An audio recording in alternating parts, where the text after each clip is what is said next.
warahmatullahi wabarakatuh. Halo semuanya, kami dari kelompok 1 di sini akan menjelaskan atau mempresentasikan tentang sejarah atletik di dunia maupun di Indonesia. Jadi materi yang pertama kita akan membahas pengertiannya. Materi yang pertama ada pengertian.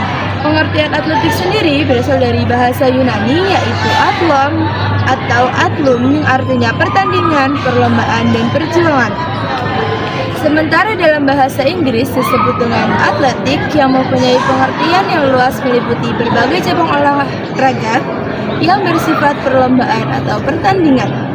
Atletik disebut sebagai mother of sport atau ibu dari semua cabang olahraga karena di dalam Assalamualaikum warahmatullahi wabarakatuh. sebagai mother of sport atau ibu dari semua cabang olahraga karena di dalam atletik tersebut terkandung unsur-unsur gerak dasar yang dibutuhkan oleh semua cabang olahraga seperti jalan, lari, lompat, lempar, dan lain-lain. Jadi olahraga atletik memerlukan kekuatan, ketangkasan, kecepatan, ketepatan, dan daya tahan tubuh. Nah, sebelum kita masuk ke sejarah atletiknya, izinkan kami untuk memperkenalkan diri terlebih dahulu, dimulai dari saya Kaila Zahra, Aulia Rahma, saya Tiara Aulia Kadwi, saya Ayu Diana Kasa. Nah, oke, sekarang kita lanjut ke sejarahnya. baik, sejarah olahraga atletik pertama diatur oleh Ptolemaios menjadi perlombaan oleh Yunani. Olimpiade pertama digelar ketika tahun 778 Masehi sebagai acara penghormatan kepada Dewan Bangsa Yunani. Kala itu hanya baru ada cabur atletik, lari, lompat, dan lempar saja dalam Olimpiade tersebut. Kegiatan atletik termasuk dan dikenal di Indonesia dari bangsa Belanda pada masa sebelum Perang Dunia Kedua. Mulai anak-anak sekolah dan kalangan militer saja yang mendapatkan pelatihan atletik. Sejak Belanda menyadari pentingnya olahraga untuk menjalankan roda politik, didirikan organisasi atletik pertama kali di Indonesia dengan nama Nederland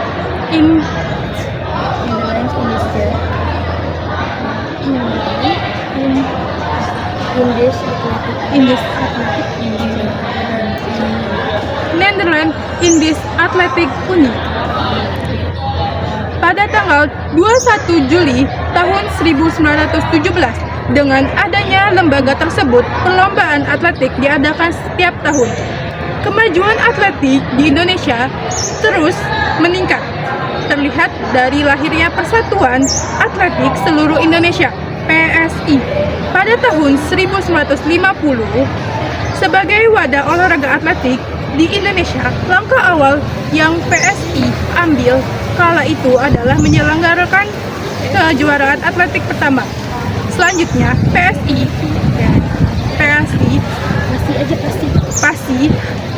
berupaya untuk memasukkan internasional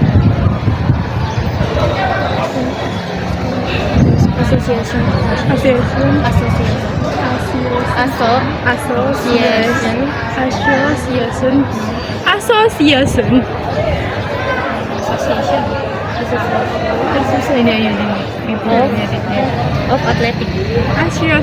of Athletic dengan maksud agar para atlet Indonesia bisa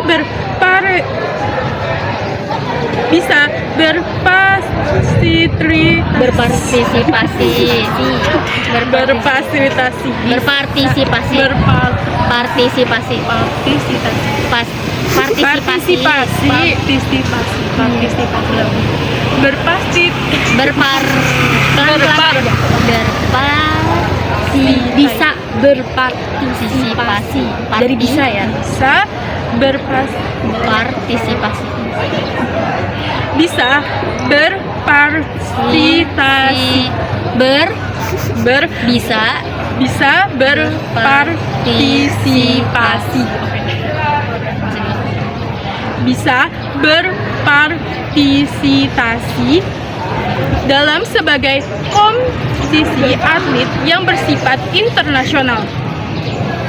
Baik, selanjutnya Sejarah atletik di Indonesia. Atlet yang menonjol prestasinya pada zaman penjajahan Belanda Itu antara lain adalah Muhammad Nur Bambang, pelari 100 meter yang konon pernah mencapai 10,8 detik, dan Harun Al-Rashid, pelompat tinggi yang pernah melewati pistar mencapai 1,80 meter dan lompat jauhnya mendekati 7 meter. Pada 1949 oleh ISI atau Ikatan Sport Indonesia diselenggarakan pekan olahraga di lapangan IKADA atau IKADA yang diikuti oleh sejumlah atlet dari seluruh Jawa. Atlet-atlet yang menonjol pada pendudukan Jepang antara lain Sutanti, pelari 100 meter yang mencapai 11 detik, Sutrisno, atlet pencalomba, dan Bramatulesi, pelempar lembing. Jadi kita akan masuk materi selanjutnya, yaitu jenis-jenis cabang olahraga atletik.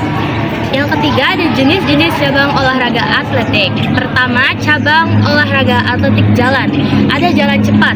Jalan cepat adalah cabang atletik yang sangat umum ditemui.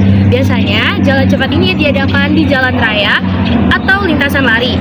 Jarak umum perlombaan ini biasanya kisaran 3.000 meter hingga 100 km. Yang kedua ada cabang olahraga atletik melempar. Lempar cakram. Melempar cakram sejauh-jauhnya guna mendapatkan poin maksimal. Cakram terbuat dari sebuah kayu berbentuk piring yang dikelilingi sabuk berbahan besi. Cakram yang dilemparkan seberat 2 kg untuk pria dan seberat 1 kg untuk putri. Lempar lembing adalah melempar lembing yang mirip dengan tombak sejauh mungkin. Lembing memiliki panjang 2,6 meter sampai 2,7 meter. Lontar martil dilakukan dengan melempar bola logam yang dipasang ke sebuah kawat baja sepanjang 1,22 meter.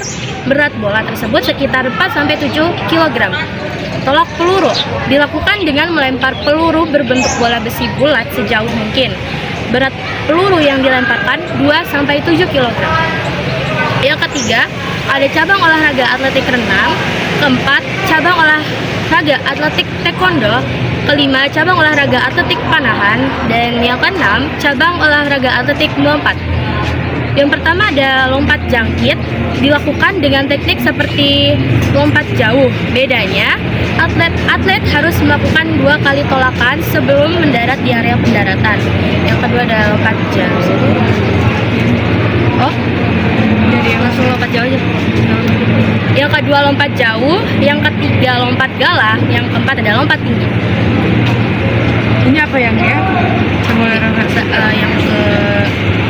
Yang ke 7. Yang ketujuh ada cabang olahraga atletik berlari. Yang pertama ada lari jarak pendek atau yang disebut dengan sprint dengan jarak tempuh 100 meter, 200 meter, hingga 400 meter. Yang kedua lari jarak menengah dengan jarak tempuh 800 meter, 1500 meter, dan 3000 meter. Yang ketiga ada lari jarak jauh atau maraton dengan jarak tempuh 5000 meter, 10.000 meter, hingga 42.000 meter. Yang keempat ada lari estafet atau yang disebut dengan relay race, lari yang mana dalam satu tim akan berlari secara bergantian. Yang terakhir ada lari gawang atau hurdles, lari cepat sambil melewati rintangan gawang dalam ketinggian tertentu. Yang kedelapan ini ya. Yang kedelapan cabang olahraga atletik gabungan. Yang pertama ada Decathlon, adalah cabang olahraga putra yang mencakup 10 disiplin atletik selama 2 hari. Dan Heptathlon adalah cabang olahraga putri yang mencakup 7 disiplin selama 2 hari. Sekian presentasi dari kelompok kami. Apabila ada kekurangan dalam informasi dan kesalahan mohon dimaafkan. Wassalamualaikum warahmatullahi wabarakatuh.